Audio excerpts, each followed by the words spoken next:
Hello everyone, welcome back to the class. Today's topic is text interactions in Java. जैसे कि हम ये topic देख सकते हैं, टेक्स्ट इंटरैक्शन का मतलब क्या होता है कि जब मैं यूजर से टेक्स्ट ले रही हूं या यूजर के लिए मुझे सामने कुछ डिस्प्ले करवाना है, कुछ शो करवाना है, तो उस चीज को हम क्या बोलते हैं, टेक्स्ट इंटरैक्शंस. और टेक्स्ट इंटरैक्शन GUI जो इंटरफेस है जावा का, उसमें किस तरीके से किया जाता है, राइट, वो देखेंगे आज हम. टेक्स्ट इंटरैक्शन 4 तरीके से किया जाता है, 4 मेथड्स यूज किए जाते हैं, राइट. तो फर्स्ट मेथड है गेट टेक्स्ट मेथड, ठीक है. सेकेंड मेथड है सेट टेक्स्ट मेथड. थर्ड जो हमारा मेथड है वो है पार्स मेथड या फिर पार्सिंग बोल सकते हैं इसको. And the last one is J option pen.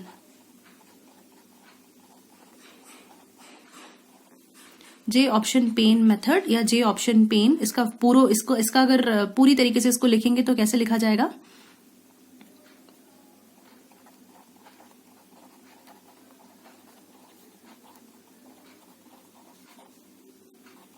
J option pane dot show message dialog. इन मेथड्स में हमको एक चीज ध्यान रखने लायक होती है, जो नेक्स्ट वर्ड होता है यानी कि जो सेकंड वर्ड होता है वो हमेशा कैपिटल होता है. जैसे इसमें आप देख सकते हैं गेट के बाद जो टेक्स्ट का टी है, this is T capital. Here also T capital, right? And यहां पर देखें तो J ऑप्शन पेन में O, P, मैसेज का M और डायलॉग का D, ये चीजें कैपिटल रहेंगी. इन चीजों का थोड़ा सा हमको ध्यान रखना है. अब ये चारों मेथड्स को हम एक एक करके सीख लेंगे. Okay, so our first method was get text method. If I talk about the definition, इसकी डेफिनेशन क्या बोलती है, a get text method returns the text currently stored in the text based GUI component. GUI components क्या हो गए, जैसे कि text field, जे label, जे button etcetera, ठीक है.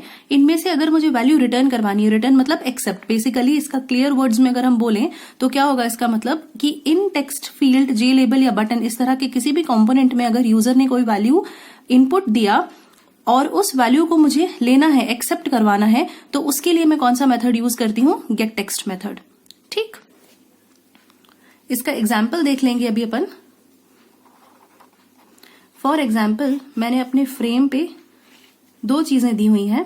One is name and another one is surname, ठीक है. और ये वाला जो टेक्स्ट फील्ड है, इसके लिए मैंने नेम दे दिया नेम TF और इसके लिए मैंने नेम दे दिया है सरनेम TF, राइट. अब मुझे क्या करना है, 2 वेरिएबल लेने पड़ेंगे. क्यों, क्योंकि ये स्ट्रिंग वैल्यूज हैं, ठीक है. इसमें जब हम कोई भी वैल्यू लेंगे एज अ स्ट्रिंग एक्सेप्ट करेगा, इसमें भी जो वैल्यू लेंगे वो एज अ स्ट्रिंग एक्सेप्ट करेगा, क्योंकि नेम और सरनेम दोनों ही स्ट्रिंग्स होते हैं, मतलब अल्फाबेटिकल वैल्यूज आती है उसके अंदर, राइट. तो इसके लिए जो मुझे डेटा टाइप लेना पड़ेगा वो क्या होगा, स्ट्रिंग. तो मैंने स्ट्रिंग कोई भी एक डेटा वेरिएबल ले लिया, जैसे कि मैं ले लेती हूँ S1, ठीक है. तो इसको वैल्यू कहाँ से मिलेगी, ये S1 मैंने वेरिएबल लिया स्ट्रिंग टाइप का, इसको वैल्यू कहां से मिल रही है, इस वाले टेक्स्ट फील्ड में से, है ना, इस वाले टेक्स्ट फील्ड में से. तो इसका नाम क्या है, नेम TF. तो मैंने क्या लिख दिया, नेम TF. अब यहां पर मेरा मेथड शो होगा गेट टेक्स्ट, ठीक है. मतलब नेम TF वाला जो टेक्स्ट फील्ड है उसमें से वैल्यू ले लेगा, ठीक है. गेट टेक्स्ट मेथड का मतलब क्या हुआ, इस वाले टेक्स्ट फील्ड में से वैल्यू ले ली जाएगी और उसको किसमें स्टोर किया जाएगा, S1 नाम के वेरिएबल में. ओके, सेम चीज हम सरनेम के लिए लिखेंगे. स्ट्रिंग मैंने ले लिया. अब S2 कोई भी वेरिएबल ले लीजिए, मैंने S2 ले लिया. इसको वैल्यू कहां से मिलेगी, इस टेक्स्ट फील्ड में से, और इसका नाम क्या है, सरनेम. तो मैंने क्या लिखा, surname TF dot get text, ठीक. तो हमको गेट टेक्स्ट का मीनिंग आई होप समझ में आ गया कि जब भी आपको यूजर से वैल्यू लेना है, यूजर कोई वैल्यू इनपुट करवा रहा है, वो वैल्यू एक्सेप्ट करवाना है, तो उसके लिए हम गेट टेक्स्ट मेथड यूज करते हैं, ठीक है. यस, अब अपना सेकेंड मेथड देख लेते हैं, set text method. Set text method का मतलब, जैसे कि डेफिनेशन बता रही है, it stores the text in the text based GUI component, right. ये क्या करता है, जो हमारा टेक्स्ट बेस्ड GUI कंपोनेंट होता है, जो कि ये है हमारे label, text field, button etcetera, ठीक है. तो इनमें क्या करता है, टेक्स्ट को स्टोर करता है या टेक्स्ट को चेंज करता है, यानी कि टेक्स्ट को सेट कर देता है ना। जो भी वैल्यू हम देंगे वो उस टेक्स्ट फील्ड में या जे बटन में जो भी हमारा कंपोनेंट है उसमें वो वैल्यू सेट हो जाती है, ठीक है, using this set text method. Name से भी क्लियर हो जाता है, गेट टेक्स्ट मतलब वैल्यू गेट करना, सेट टेक्स्ट मतलब वैल्यू को सेट करना। फाइन, अब इसको एक एग्जाम्पल के थ्रू देख लेते हैं। ये वैल्यू सेट करने के 2-3 तरीके होते हैं, ठीक है। तो फर्स्ट मेथड जो हम समझ रहे हैं वो है डायरेक्ट वैल्यू सेटिंग, मतलब डायरेक्ट मेथड। डायरेक्ट कैसे वैल्यू सेट करेंगे? सपोज मेरा ये फ्रेम है और इसमें मैंने एक लेबल ले लिया क्लास, यहाँ क्लास मुझे सेट करवाना है। अभी मुझे यहाँ पर वैल्यू यूजर से नहीं चाहिए, यूजर कुछ नहीं एंटर करेगा इसके अंदर, ठीक है। मैं खुद से वैल्यू सेट करवाना चाहती हूँ। तो सपोज मुझे ये वैल्यू 12 ये सेट करना है यहाँ पे, ठीक है, 12 लिखना है। तो हम कैसे लिखेंगे? पहले इस टेक्स्ट फील्ड का नेम पता होना चाहिए अपन को। सपोज इस टेक्स्ट फील्ड का नाम है क्लास TF, ठीक है। तो हमको क्या लिखना होगा? Class TF dot set text semicolon, right. एक चीज हमको ध्यान रखनी होती है, जो भी आपका कंपोनेंट का नेम होता है वो उसके बाद हमेशा डॉट आता है। गेट टेक्स्ट के टाइम पे डॉट गेट टेक्स्ट आया, सेट टेक्स्ट के टाइम पे डॉट सेट टेक्स्ट आएगा। जब भी हम कोई मेथड या कोई फंक्शन यूज करते हैं तो उसके लिए हम क्या करते हैं? पहले डॉट, उसके बाद उस मेथड का नाम लिखते हैं, राइट। तो अभी मैंने क्या लिखा? Dot set text. तो मेरा जो ये वाला कंपोनेंट है, यानी कि ये जो क्लास TF वाला टेक्स्ट फील्ड है, इसके अंदर अपने आप वैल्यू क्या सेट हो जाएगी? 12। पर वैल्यू कैसे सेट होगी? मुझे क्या देना है? Class TF dot set text, quotation के अंदर मुझे देना है 12 यहां पर, राइट। जो भी वैल्यू आपको देना है वो हम मेथड के अंदर यहां पे वैल्यू दे देंगे। Fine, okay. सेकेंड जो तरीका है हमारा वो क्या है? Value setting using the variable. अब देखो, जब मुझे डायरेक्ट वैल्यू सेट करनी थी तो वो तो बहुत सिंपल था। मैंने क्या किया था आप देख सकते हैं, मैंने क्या लिखा? Class TF dot set text और ब्रैकेट्स के अंदर कोटेशन डाल के वो वैल्यू डाल दो जो सेट करवाना है अपन को, ठीक है। लेकिन अब यूजिंग द वेरिएबल कैसे सेट करेंगे? पहले मुझे वैल्यू किस में लेना है? किसी पर्टिकुलर वेरिएबल में लेना है। सपोज मैंने लिखा string S1 is equal to 12, ठीक है। इसका मतलब क्या हुआ कि ये जो 12, ये जो वैल्यू है 12, ये किसके अंदर आ गई? इस S1 नाम के वेरिएबल के अंदर। ये S1 वेरिएबल के अंदर ये वैल्यू आ चुकी है, ठीक है। अब इसको हम कैसे सेट करेंगे? अपन लिखेंगे class TF dot set text bracket S1। अब क्या डिफरेंस समझ में आया हमको? जब हम अंदर वेरिएबल पास करेंगे, मतलब फंक्शन के अंदर जब मैं वेरिएबल पास कर रही हूं तो वो विदाउट कोटेशंस आता है। क्यों? क्योंकि इस वेरिएबल में वैल्यू है ऑलरेडी, राइट। तो ये इसकी जो वैल्यू होगी उसको सेट कर देगा। मतलब ये S1 नहीं सेट करेगा, ये क्या करेगा? S1 के अंदर जो भी वैल्यू है, S1 के अंदर क्या वैल्यू है? ये 12, तो ये उस वैल्यू को सेट कर देगा, ठीक है। तो अगर वेरिएबल का यूज करना है तो पहले आप वेरिएबल में वैल्यू ले लीजिए इस तरीके से, और फिर यहां पर क्या पास कर दीजिए? वेरिएबल। और अगर डायरेक्ट वैल्यू सेट करना था तो ये वैल्यू कैसे आती है? कोटेशंस के अंदर।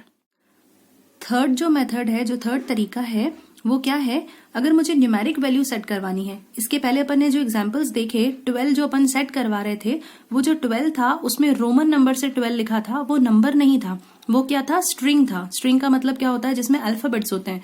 तो वो X, I क्या थे? अल्फाबेट्स थे, ठीक है। अभी हम क्या देख रहे हैं? अगर मुझे न्यूमेरिक वैल्यू एंटर करवाना है, जैसे कि ये मेरा एग्जाम्पल है, यहाँ पर मुझे एज 24, ये चीज मुझे 24 सेट करवाना है ना। तो 24 क्या दिख रहा है हमको? ये एक इंटीजर है ना, न्यूमेरिक वैल्यू है। अगर इस तरह की वैल्यू सेट करवानी होती है, और वेरिएबल के अकॉर्डिंग ही सेट करेंगे अपन, ठीक है। वेरिएबल में पहले वैल्यू लेंगे integer age, this is equal to 24, ठीक। तो ये मैंने, क्योंकि ये मेरा जो वेरिएबल है इसमें इंटीजर तरह की वैल्यू आ रही है, तो मैंने इसका टाइप क्या ले लिया? इंट। ये मैंने वैल्यू दे दी, ठीक है। ये चीज आपको ध्यान रखनी होगी जब आप स्ट्रिंग लेते हो, अल्फाबेट्स लेते हो तो कोटेशंस लिखते हो, जैसे अपन ने 12 में लिखा। लेकिन अभी न्यूमेरिक वैल्यू ली तो विदाउट कोटेशंस आएगा, ठीक है। डायरेक्ट 24 लिख देंगे अपन।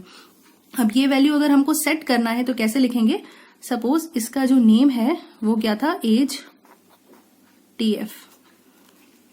ये जो मेरा टेक्स्ट फील्ड है ना, इसका नेम क्या है? एज TF, ठीक है। इसी के अंदर हमको वैल्यू सेट करवानी है, तो अपन क्या लिखेंगे? Age TF dot set text, ठीक है, ब्रैकेट्स। अब ऐसा क्यों आया? अगर मैं कोई स्ट्रिंग तरह का वेरिएबल पास करती हूं, ठीक है, तो उसमें क्या लिखा था मैंने? Direct S1। लेकिन अगर मैं न्यूमेरिक वेरिएबल पास कर रही हूं, ऐसा कोई वेरिएबल पास कर रही हूं इस फंक्शन के अंदर जिसकी वैल्यू नंबर है ना, एज के अंदर वैल्यू क्या है मेरी? नंबर है। तो उसके लिए आपको क्या लिखना पड़ता है? पहले आप लिखोगे कोटेशन मार्क्स, फिर प्लस का साइन, फिर उस वेरिएबल का नाम, राइट? तो मैंने क्या दिया यहाँ पे? वेरिएबल का नाम, लेकिन उसके पहले मेरे पास क्या है? कोटेशंस। अब इसका रीजन क्या है? रीजन ये है कि जब भी आपका जो टेक्स्ट फील्ड है, ये जो टेक्स्ट फील्ड होता है, ये है ना, ये जो टेक्स्ट फील्ड है, ये किस तरह की वैल्यूज एक्सेप्ट करता है या डिस्प्ले करवाता है? Only text values. तो इन वैल्यूज को हमको कन्वर्ट करना पड़ता है। ये और क्लियर अभी हम नेक्स्ट टॉपिक में पढ़ेंगे पार्सिंग के अंदर, राइट? तो बस न्यूमेरिक वैल्यू को इस तरीके से सेट करवाया जाता है। यस, हमारा अगला मेथड है पार्स मेथड। पार्स का मतलब क्या होता है? बेसिकली पार्स का मतलब होता है to convert from one data type into another. ठीक है, अब ये one data type into another means क्या? बेसिकली ये क्या कन्वर्ट करता है? स्ट्रिंग डेटा टाइप को न्यूमेरिक डेटा टाइप के अंदर कन्वर्ट करता है। ठीक है, so it converts string data types into numeric data types. अब ये कन्वर्जन की जरूरत क्यों है? मैंने आपको थोड़ी देर पहले सेट टेक्स्ट मेथड के टाइम पे समझाया कि जितने भी हमारे कंपोनेंट्स होते हैं, जैसे कि ये टेक्स्ट फील्ड है ना, ये टेक्स्ट फील्ड है, इसके नेम से समझ में आ रहा है कि ये किस चीज को एक्सेप्ट करता है। ये सिर्फ और सिर्फ टेक्स्ट वैल्यूज को एक्सेप्ट करता है, ओनली टेक्स्ट को एक्सेप्ट करता है। टेक्स्ट मतलब जैसे मैंने कोई भी नेम लिखा, फॉर एग्जाम्पल मैंने इसमें लता, ठीक है, ये मैंने इसके अंदर नेम लिख दिया, तो ये इस तरह के वैल्यू को एक्सेप्ट करेगा, सिर्फ अल्फाबेट्स को एक्सेप्ट करता है। लेकिन अगर मैं इसके अंदर 12 यानी कोई न्यूमेरिक वैल्यू लेना चाहती हूं, मैं चाहती हूं कि ये नंबर की तरह एक्सेप्ट किया जाए, ठीक है, तो इसके लिए मुझे इसका कन्वर्जन करना पड़ता है। कन्वर्जन कैसे करना पड़ता है कि ये पहले लेगा उसको एज अ स्ट्रिंग लेगा, फिर उसको कन्वर्ट करेगा नंबर में। ठीक है, तो प्रिमिटिव डेटा टाइप्स हमने पढ़े हैं इसके पहले वाले वीडियो में। डेटा टाइप्स प्रिमिटिव जो होते हैं वो कितने तरह के होते हैं? 8 प्रिमिटिव डेटा टाइप्स होते हैं। 8 प्रिमिटिव डेटा टाइप्स में भी जो न्यूमेरिक वाले थे वो कौन से थे? 6 थे। ठीक है, तो पार्सिंग यानी कि जो कन्वर्जन होगा स्ट्रिंग डेटा टाइप को न्यूमेरिक में कन्वर्ट कितने तरह से करेगा? 6 तरह से, क्योंकि हर एक जो न्यूमेरिक डेटा टाइप है उसमें कन्वर्जन होगा, है ना, तो 6 तरह की पार्सिंग टेक्निक्स होती हैं हमारे पास। Yes, let us talk about the parsing methods now. Parsing कितने तरह से की जाती है? 6 तरीके से, जैसे कि मैंने आपको ऑलरेडी बता दिया पहले भी।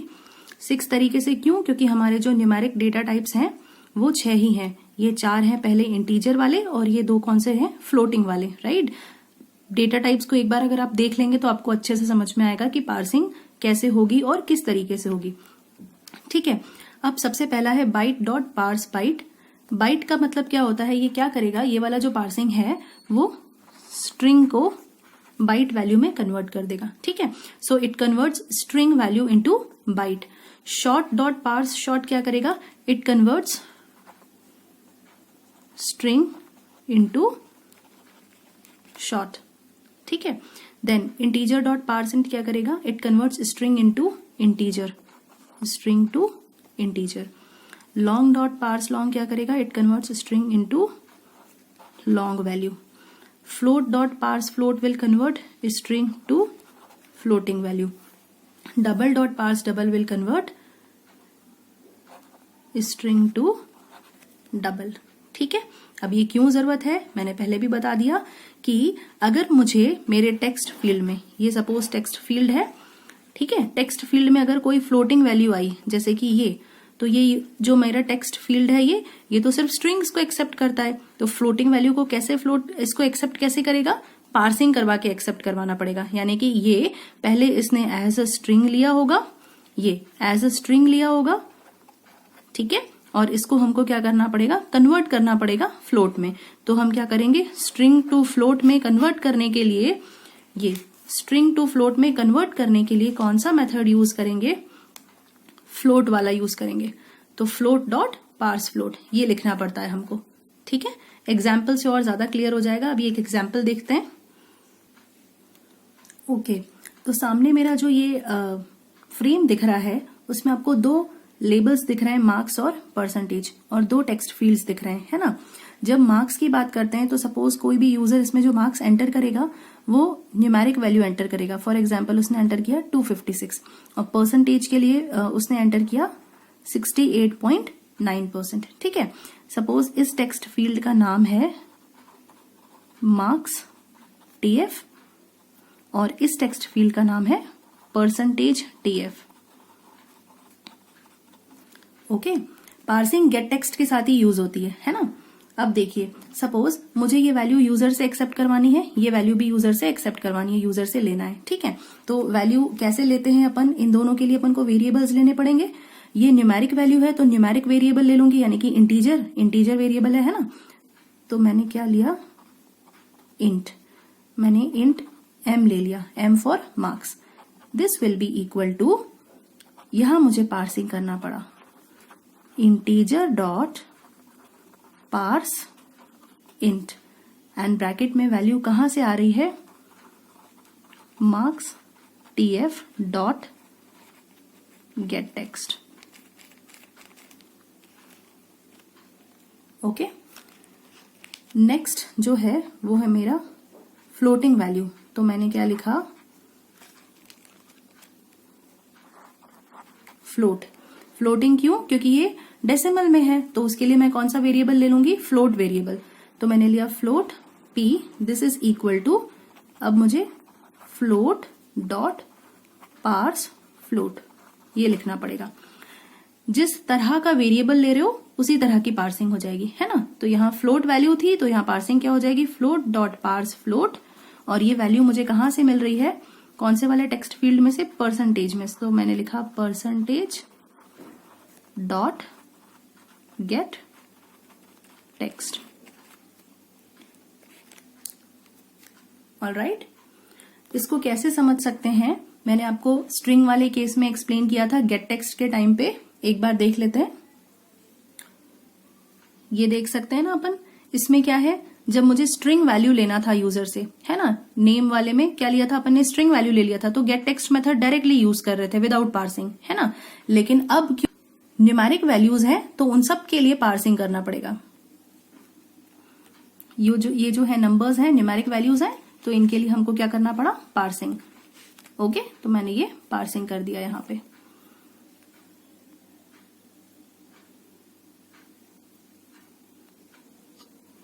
पार्सिंग तो हमको समझ में आ गई। पार्सिंग भी दो तरीके से कर सकते हैं अपन, ये थोड़ा सा आपको एक्स्ट्रा लगेगा। इसमें हम क्या कर सकते हैं, दो मेथड्स यूज कर सकते हैं, है ना। एक तो होता है अपना डायरेक्ट मेथड जो मैंने अभी आपको सिखाया, उसमें क्या है, बहुत ही सिंपल है, एक लाइन का कोड होता है। जैसे एज वैल्यू मुझे यूजर से लेनी है तो इसके लिए ये एक इंटीजर तरह की वैल्यू है तो वेरिएबल इंटीजर ही ले रहे हैं। तो अपन ने क्या कर दिया, इंट एज मैंने कोई वेरिएबल ले लिया, है ना। Int age is equal to integer dot parse int, और वैल्यू कहां से आ रही है, इसका नाम क्या है, एज टीएफ। तो मैंने दे दिया age TF dot get text. ये आपको दिख रहा होगा सिंगल लाइन का कोड है, ठीक है। Integer age is equal to integer dot parse int age TF dot get text, है ना। ये एक तरीका हो गया। एक जो सेकंड मेथड है, इसमें अपन क्या करेंगे, स्ट्रिंग में पहले वैल्यू एक्सेप्ट करवाएंगे, फिर उस स्ट्रिंग को पार्स करेंगे। कैसे, मैंने स्ट्रिंग S1, है ना, स्ट्रिंग के एग्जाम्पल अपन देख चुके हैं, तो मैंने क्या लिया, string S1 is equal to age TF dot get text. Age TF क्यों, क्योंकि देखिए यहां पर इसका नाम एज टीएफ है ना। तो मैंने क्या किया, यहाँ पे string S1 is equal to age TF dot get text, ये दिख रहा है हमको, मैंने कहीं पर भी कोई कन्वर्जन नहीं किया। फिर सेकेंड लाइन में मैं क्या लिखूंगी, integer age, int age is equal to integer dot parse int. और अब यहां पर जो मुझे पार्सिंग करना था, है ना, उसकी जगह मैंने क्या किया, S1 पास कर दिया, ये वेरिएबल पास कर दिया। क्यों, क्योंकि इस वेरिएबल की वैल्यू क्या है, H T F dot get text, है ना, ये यहां से इसको वैल्यू मिल रही है। तो मैंने क्या किया, यहां पर int age is equal to integer dot parse int S1। ये दो लाइन का कोड हो जाता है, और अगर ये देखेंगे तो ये सिंगल लाइन का कोड। तो हम ये दोनों ही मेथड्स यूज कर सकते हैं। लास्ट जो हमारा टेक्स्ट इंटरेक्शन का मेथड है वो है जे ऑप्शन पेन। अब ये जे ऑप्शन पेन क्या होता है, कई बार हमने देखा है कि हमारे विंडो स्क्रीन्स पे एक पॉपअप मैसेज बॉक्स आता है, पॉप होके आता है मैसेज बॉक्स, और उसमें ओके बटन रहता है या क्लोज बटन रहता है, राइट। तो इस तरह का जो बॉक्स होता है, डायलॉग बॉक्स जो ओपन होके आता है, उसको हम क्या बोल सकते हैं, मैसेज बॉक्स। तो ये अगर हमको जावा में देना है तो इसके लिए हमको क्या यूज करना पड़ता है, J option pane method, right. तो इसका कोड क्या होगा, J option pane dot show message dialog, right. ये used to produce a dialog box to give a message to the user। User will get a okay button with the message to close the dialog box. Fine, इसको एक example के through समझ लेते हैं। Suppose मेरे पास ये message आया hello, और इसके साथ एक ओके बटन। ठीक है, मुझे मैसेज क्या मिला, हेलो, एंड यहां पर एक ओके बटन। अगर मुझे ये मैसेज देना है तो इसके लिए मुझे क्या कोड लिखना पड़ेगा, मुझे लिखना पड़ेगा J option pane dot show message dialog bracket में नल, ये हमको यूज करना पड़ता है नल स्ट्रिंग हो तो उसके लिए। एंड यहां पर आपको कोटेशंस के अंदर आपका मैसेज देना है, तो मुझे क्या मैसेज देना है, हेलो।